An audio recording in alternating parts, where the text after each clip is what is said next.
Hello everyone. මම එංගලන්තයේ වැඩ කරන වෛද්‍යවරයෙක්. මේ වීඩියෝ එක කරන්න ප්‍රධානම හේතුව මේ ළඟදී ඊයේ පෙරේදා නාමල් රාජපක්ෂට ඇවිල්ලා වෙච්ච දේ ගැන හරියට නිවුස් ලංකාවේ යන්නේ නැති නිසා සහ මම වෛද්‍යවරු සමූහයක් එක්ක වැඩ කරනවා ලංකාවේ නිකුත් ක්‍රියාකාරකම් කරනවා. ඒක නිසා අපි ගොඩදෙනෙක් විශ්වවිද්‍යාල වෛද්‍ය ශිෂ්‍යයන්ට උගන්වන වැඩත් කරනවා. ඒක නිසා අපි දන්නවා මේ යුනිවර්සිටිස් වල මොකද්ද වෙන්නේ.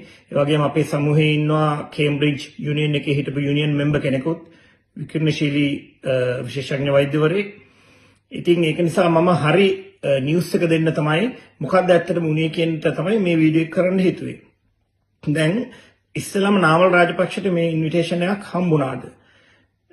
ඒ වගේම ඒක කියන්නේ ඉස්සෙල්ලා මම කියන්න කැමතියි මේ ඔක්ස්ෆර්ඩ් යුනියන් සොසයිටි කියන එකයි ඔක්ස්ෆර්ඩ් යුනියන් එකේ අතර වෙනස. ඔක්ස්ෆර්ඩ් යුනියන් කියන්නේ ශිෂ්‍ය සංගමය ඔක්ස්ෆර්ඩ් එකේ.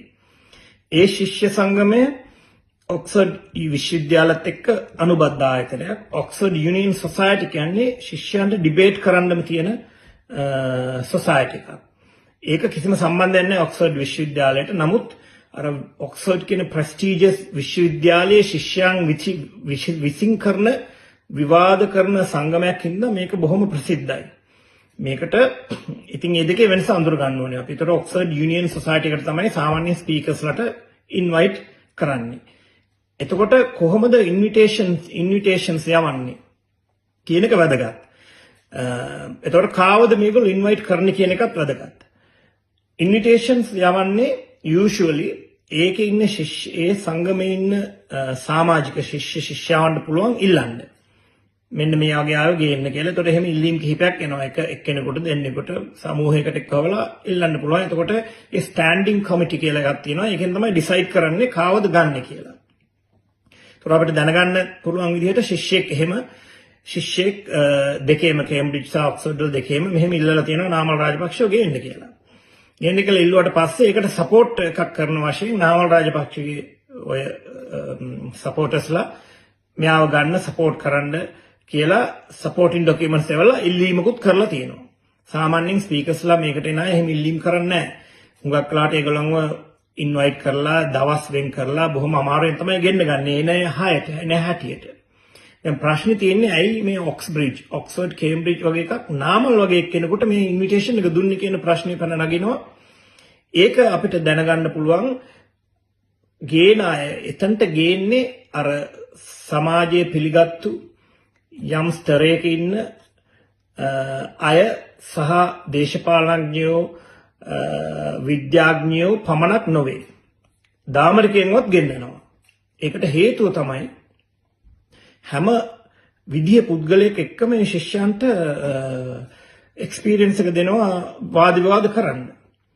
දැන් හොඳම උදාහරණ පොඩ්ඩක් කිව්වොත් ඔක්ස්ෆර්ඩ් යුනියන් සොසයිටි එකට මද තෙරේසා ඇවිල්ලා කතා දීලා තියෙනවා.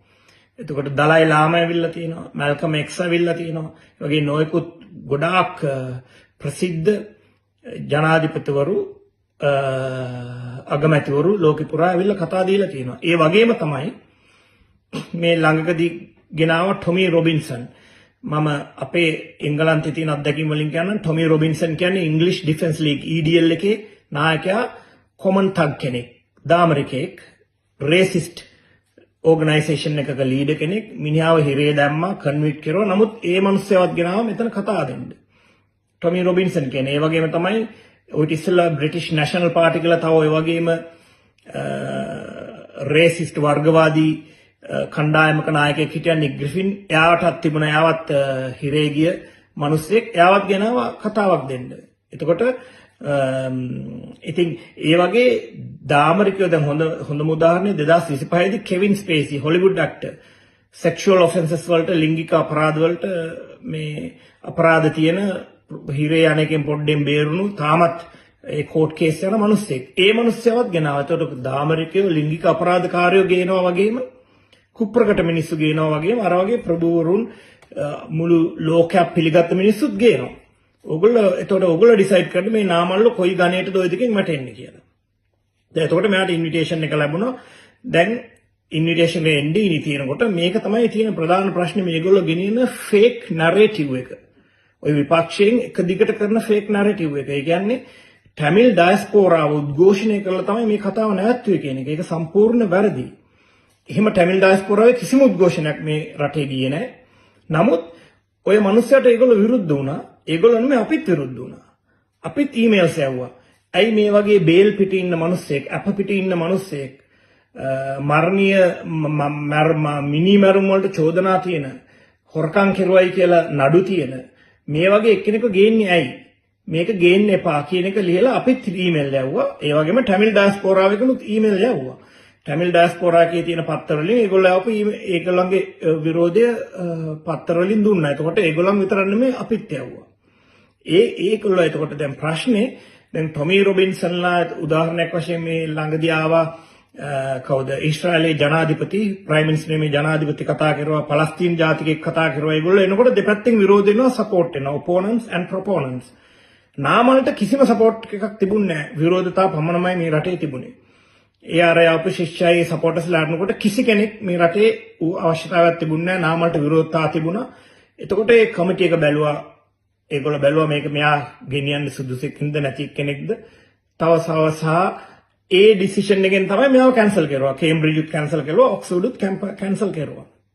දැන් මේ ගෙනියන වැරදි ප්‍රචාරණය, ජාතිවාදී ප්‍රචාරණය ටැමිල් ඩයස්පෝරාවෙන් කැන්සල් කරුවයි කියන එක. ඒක වැරදි. ඒගොල්ලෝ කොටි කියලා මෙහි ඉන්න හැම ටැමිල් මිනිස්සෙකුටම කියන එක සම්පූර්ණයෙන් වැරදි. මේ රටේ ජීවත් වෙන මිනිස්සෙක් හැටියට එංගලන්තේ මිනිස්සෙක් හැටියට මම දන්නවා. අපි ගියා අනුර ජනාධිපතිතුමා 2024 ලන්ඩන් වල ආපු ඒ විශාල මිනිස්සු පොරකකා අපිට යන්න බැරි තරම් පොරකකා ගිහිල්ලා එළියේ හිටිය මිනිස්සු.